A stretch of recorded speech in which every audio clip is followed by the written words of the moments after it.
नमस्कार, आदाब, मैं हूँ बिलाल सब्ज़वारी। एबीसी हिंदी चर्चा में आपका स्वागत है। दिल्ली में चुनाव के हार के बाद आप पार्टी में टूट का सिलसिला जारी है। चुनाव के समय 8 विधायक टूटे और अब चुनाव के बाद भारतीय जनता पार्टी ने आप पार्टी के 3 सभासदों को तोड़ लिया है।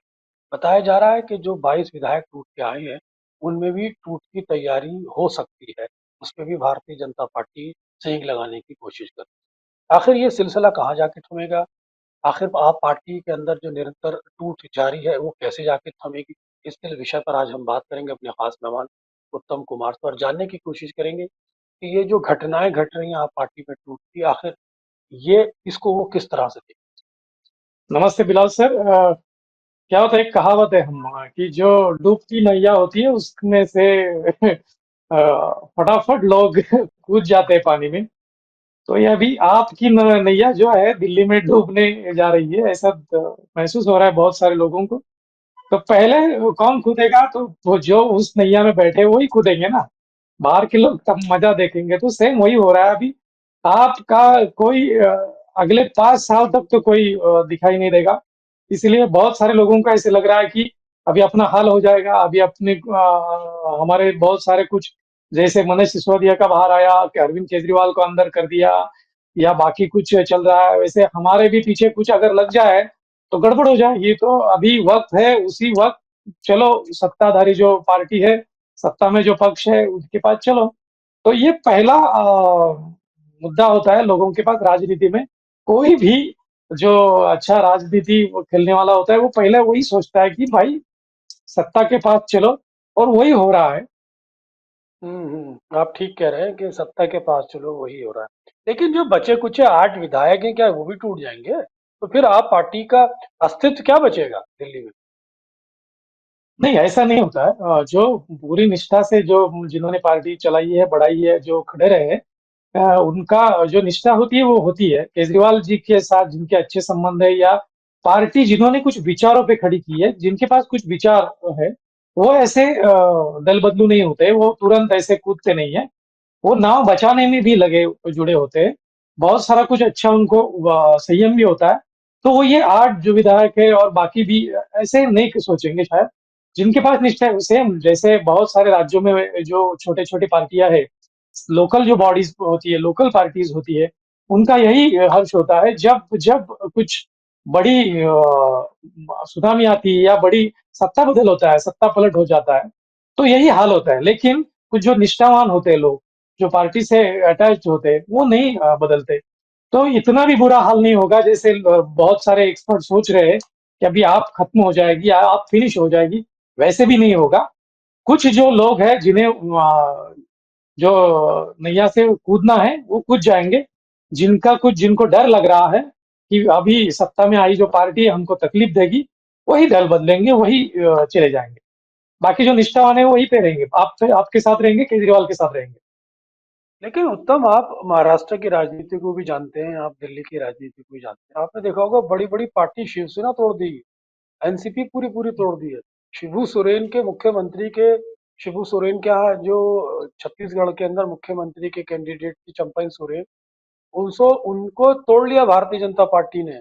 तो आप पार्टी के जो 22 विधायक है, उससे पहले भी आप देख चुके हैं कि चुनाव के समय ही 8 विधायक टूट गए थे। मान लीजिए कि हम्म। 8 विधायक नहीं टूटते और या टूट जाते, तो आपको इन परिस्थितियों में विचारधारा कितनी महत्वपूर्ण लगती है कि क्या विचारधारा के आधार पर पार्टी नहीं टूटती है, या विचारधारा वाले लोग बच जाते हैं, या नॉन विचारधारा वाले पार्टी टूट जाती है? क्या क्या आपका आकलन है? बहुत अहम मुद्दा रखा आपने, बहुत ही इम्पोर्टेंट विचार है आज की जीवन में। लेकिन ये विचार सिर्फ हम करते हैं, पत्रकार करते हैं, जो अच्छे पत्रकार है वो सिर्फ ऐसे विचार करते हैं। बहुत सारे राजनीतिक पार्टियों में से विचार करने वाले जो कैंडिडेट है या कोई चुन के जो आया है, ऐसे राजनीति को ही नहीं करता अभी। राजनेता कोई भी करता नहीं, कोई भी विधायक नहीं करता ये। अगर जो जितने चुने बुने लोग होते हैं वही ये विचार करते हैं, उन्हीं से पार्टी चली जाती है। ऐसे आपने महाराष्ट्र की बात की, तो महाराष्ट्र में वही हो रहा है। एनसीपी पूरी टूट गई। उद्धव ठाकरे की पार्टी भी टूट रही है अभी। बहुत सारे जो ऐसे सत्ता के पास जिनको जाना है, जिनको ऐसे लग रहा है कि अगले 5 साल अभी कुछ नहीं होने वाला, या चेंज नहीं होने वाला, या कुछ भी नहीं होने वाला, या हमें तकलीफ भी हो सकती है, ऐसा जिन्हें महसूस होता है, ऐसा जिन्हें लगता है वो चले जाते हैं। लेकिन जो अच्छे हैं, जो पहले से ही निष्ठावान है, वो कहीं नहीं जा रहे। सेम शिवसेना उद्धव ठाकरे गुट का में वही चल रहा है, एनसीपी शरद पवार गुट में भी वही है, या दिल्ली के आप के केजरीवाल की पार्टी में भी वही है। विचारधारा की अभी कोई ये नहीं रही है, और बीजेपी बहुत अगला पॉलिटिक्स खेल रही है अभी। जैसा ऐसा पॉलिटिक्स इससे पहले किसी ने खेला नहीं था। मैं डायरेक्टली ये कहना चाहता हूँ कि वो बहुत ही अगला पॉलिटिक्स खेल रही है, बहुत ही आगे का पॉलिटिक्स खेलती है। वो सिर्फ पार्टी को हराती नहीं, वो उखाड़ के फेंकना चाहती है। कोई भी फिर से खड़ा ना हो पाए, ऐसा बीजेपी सोचती है। और ये सोचना वैसे गलत नहीं है, लेकिन ये दूसरे की पार्टी फोड़ना, कोई भी साम दाम दंड भेद यूज करके फोड़ना, ये गलत बात है। अगर किसी को विचार से आना है तो उसका स्वागत करो, ले लिया जाओ, लेकिन किसी को किसी की पार्टी उखाड़ फेंक देना, ये डेमोक्रेसी में, लोकतंत्र में थोड़ा हानिकारक है, थोड़ा अच्छा नहीं है, ऐसा मुझे लगता है। लेकिन अब भारतीय जनता पार्टी के बारे में बताया जा रहा है वो दिल्ली में एमसीडी चुनाव पर फोकस करेगी। एमसीडी में अगले साल चुनाव भी होना है। भारतीय जनता पार्टी के पास 48 पार्षद थे, आप पार्टी के पास 22 सीटें थी। पिछली बार नवंबर में जब 2024 में चुनाव हुआ था, तो महेश खरीची जीत के आ गए थे मेयर के रूप में, उन्होंने बीजेपी के किशन लाल को हरा दिया था। क्या आपको लगता है कि अब हम्म। एमसीडी में तोड़-फोड़ करने की कोशिश करेगी और भारतीय जनता पार्टी को बुनियादी तौर पर उखाड़ने की कोशिश करेगी? भारतीय जनता आप पार्टी को भारतीय जनता पार्टी का अप्रोच इस तरह से रहेगा आप पार्टी का? जी, जी। उन्हें पता है, डेफ़िनेटली पता है कि भाजपा को, बीजेपी को, भारतीय जनता पार्टी को ये पता है कि अगर आपको थोड़ी भी मोहलत दी जाए या थोड़ी भी छूट दी जाए इस 5 सालों में, तो आप फिर से उभर कर खड़ी हो सकती है। क्योंकि इस बार जो होगी, क्या है, दिल्ली की जनता, आप अच्छी तरह से जानते हो, आप दिल्ली में रहते हो, बहुत बड़े पत्रकार हो आप तो बहुत नज़दीक से दिल्ली की जनता को जानते हैं। 2 साल भी अगर मोहलत दी गई या छूट दी गई ना आपको, आम आदमी पार्टी को, तो भी आम आदमी पार्टी फिर से खड़ी हो सकती है बीजेपी के खिलाफ। यही बीजेपी नहीं चाहती। यही बीजेपी उसके रूट्स उखाड़ देना चाहती है, खोखला कर देना चाहती है आपको। और वो अगर पहले ही 1 साल में या पहले 1-2 साल में ही करना है, 1-2 साल में छूट दी गई तो मानो बीजेपी पिछले अगले 5 साल में नहीं चुन के आएगी, आगे फिर से सत्ता में नहीं आ सकेगी। इतना आप फिर भी बुनियादी तौर पे खड़ी हो जाएगी। बहुत बड़ी बात कह रहे हैं आप उत्तम, कि ज़रा सा भी मौका मिला तो आप पार्टी दोबारा रिवाइव कर सकती है दिल्ली में। और भारतीय डेफिनेटली, जनता यस। पार्टी जिस तरह से उसे जड़ से उखाड़ के फेंकना चाहती है, ये लोकतांत्रिक मर्यादाओं के तो खिलाफ है। लेकिन लेकिन आप पार्टी के आप उभरने की जो आशंका देख रहे हैं, उसके पीछे क्या आधार क्या है? आप थोड़ा जनता को बताइए, क्योंकि बड़ी इंपॉर्टेंट बात कही है आप। यस। जी, उस पे कि उसके पीछे बहुत ही बड़ा लॉजिक है, और वो ओपन सीक्रेट है वैसे, क्योंकि आपने इंफ्रास्ट्रक्चर में बहुत बड़ा काम किया है। लोगों को क्या ज़रूरत होती है पहले तो, एक तो उनकी नौकरी, रोज़गार या इंफ्रास्ट्रक्चर, जो सुविधाएँ होती है, बुनियादी सुविधाएँ होती है, वो पहुँचाने में अगर बीजेपी उस तरह बीजेपी ने काम किया, उस हिसाब से, तो बीजेपी टिक पाएगी। बीजेपी हावी हो जाएगी आपके कामों पे। लेकिन ऐसा नहीं कर पाई, तो आपका काम फिर लोग याद करने लगेंगे, डेफिनेटली, कि आपने ये किया, आपने वो किया, आपने वो मफरी दिया, ऐसे किया, वैसे किया। फिर आप चले हो जाएगा जनता में से ही, आपको करने की जरूरत नहीं पड़ेगी। और ये बहुत बड़ी पावर है आपकी। और ये अगर बीजेपी ने उन्हें उखाड़ नहीं फेंका, तो आप फिर से हावी हो जाएगी। लेकिन अगर मान लीजिए कि भारतीय जनता पार्टी भी वही सुविधाएं दे देती है, तो फिर भारतीय जनता पार्टी को आप पार्टी को तोड़ने की जरूरत क्या है? उसे एक पॉजिटिव रास्ता अपनाना चाहिए, उसे भी फ्री बीज कंटिन्यू रखनी चाहिए, तो फिर ऑटोमेटिकली एट पार उसकी खड़ी हो सकती है, लोकतंत्र में उसकी इज्जत भी बनेगी। और भारतीय जनता पार्टी जिस तरह से तोड़ने की राजनीति करती है, नकारात्मक राजनीति, उससे भी बच जाएगी। तो भारतीय जनता पार्टी को क्या ये ज्यादा सूट करता है, फ्री बीज सूट करता है, या तोड़ने की राजनीति ज्यादा सूट करती है? बहुत इंपॉर्टेंट बात कही बिलाल सर, आपने मेरे मन की बात कही कि पॉजिटिव राजनीति करना चाहिए, कोई भी पार्टी हो। पॉजिटिव राजनीति, देखो, एक कहावत बताई जाती कि एक लाइन हो, और आपको अगर उससे बड़ा होना है तो दूसरी लाइन खींचो, बड़ी लाइन खींचो, उसकी ये निपटाओ मत, उसको मिटाओ मत। आपकी लाइन बड़ी करनी है तो पॉजिटिव राजनीति करो ना। बीजेपी को वही सोचना चाहिए।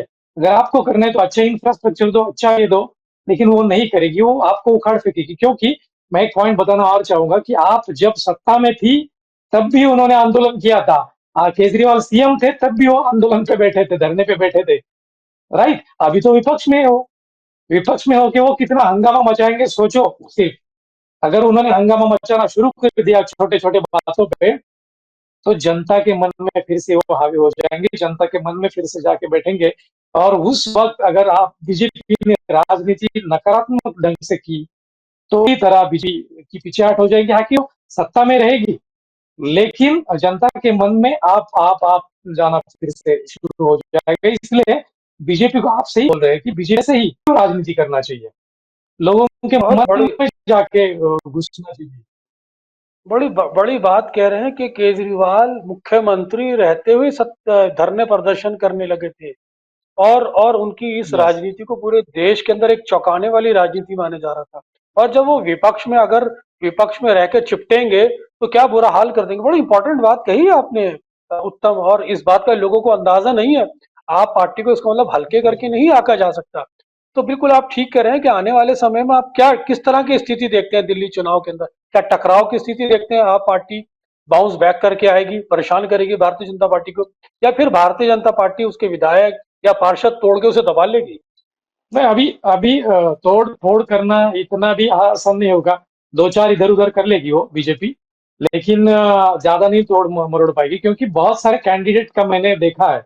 बहुत सारे कैंडिडेट की केजरीवाल के पीछे जो खड़ी है वो फौज, जो कैंडिडेट चुन के भी आए, वो विचारों कैंडिडेट है। कुछ तो आप तो बहुत नजदीक से उन्हें जानते होंगे, तो वो इतना भी टूट फूट नहीं जाएगी। और केजरीवाल विपक्ष का नेता बन के बहुत ही बुनियादी तौर पे खड़ा हो जाएंगे वहां पे, वो हंगामा मचा देगा। क्योंकि सीएम होते हुए उसने हंगामा मचाया था, अभी तो विपक्ष में है। तो इसलिए बीजेपी को बहुत चौकन्ना रहना पड़ेगा, बीजेपी को बहुत सतर्क रहना पड़ेगा, बुनियादी काम दिखाने पड़ेंगे। सिर्फ ऐसे तोड़ फोड़ की राजनीति छोड़ देनी चाहिए, कम से कम दिल्ली में तो। क्योंकि आगे का इंफ्रास्ट्रक्चर में जो बहुत बड़ा काम किया है केजरीवाल ने, पूरा देश जानता है। हालांकि बैड लकी हो या बहुत सारे रीजन हो गए, वो हार गई आप पार्टी, लेकिन उसने बुनियादी तौर पे बहुत सुविधाएं दी, बहुत सारा काम किया है। तो अगर वैसे नहीं सुविधाएं पहुंच पहुंच पाएगी बीजेपी, तो उसको विपक्ष का सामना करना पड़ेगा, और ये हर रोज धरने पे बैठ जाएगा। इसे धरने पे बिल्कुल बैठने ठीक में है। कौन सा। बिल्कुल बिल्कुल आप ठीक कह रहे हैं उत्तम। बड़ी पॉजिटिव बात की है, बड़ी इंपॉर्टेंट बात की है, बड़ी गंभीर बात की है। दर्शक आपकी बातें सुन रहे हैं, दर्शक आपको सराहते भी हैं। आप बड़ी महत्वपूर्ण और बिल्कुल सच्चाई के साथ बातों को रखते हैं। आपने जिस खूबसूरती से जो पूरे देश के अंदर केजरीवाल को कमतर करके आके जा रहा है, आपने वो मनोवैज्ञानिक पहलू बताया है कि केजरीवाल जब मुख्यमंत्री थे तब वो धरना प्रदर्शन में बैठ जाते, तब नहीं डरते थे लोगों से, और अब तो विपक्ष में उनको पूरी छूट है। और ये बात भी ठीक है कि भारतीय जनता पार्टी तोड़ने की जरूर कोशिश करेगी, लेकिन उससे उसके उसको एक लोकतांत्रिक प्रोस्पेक्ट में नुकसान है। तो भारतीय जनता पार्टी को भी एक पॉजिटिव पॉलिटिक्स करनी चाहिए, तोड़ फोड़ की राजनीति से बचना चाहिए। एमसीडी के अंदर वो राजनीति करना चाहती है तो लोकतांत्रिक तरीके से करे। कुल मिलाकर केजरीवाल के बारे में उत्तम का ये कहना है कि केजरीवाल के अंदर वो क्षमता है, वो कभी भी उभर कर आ सकते हैं। उत्तम, आप हमारे साथ जुड़े, आपका बहुत बहुत शुक्रिया। मैं माफी के साथ दर्शकों से खेद चाहूंगा, क्योंकि हमारे यहाँ सिग्नल की प्रॉब्लम्स आती है, जिसकी वजह से बातचीत में आपको व्यवधान प्राप्त होता है। उसके लिए मैं व्यक्तिगत रूप से आपसे खेद प्रकट करता हूँ, और आपसे निवेदन करता हूँ कि एबीसी चैनल को सब्सक्राइब करते रहें, सभी प्लेटफॉर्म पे इसे शेयर करते रहें, और साथ ही साथ अपने विचार कमेंट बॉक्स में भी हमें प्रदान कराते रहें। धन्यवाद उत्तम आपका, और धन्यवाद दर्शकों का। एबीसी हिंदी न्यूज, आज ही जुड़िए हर खबर के साथ।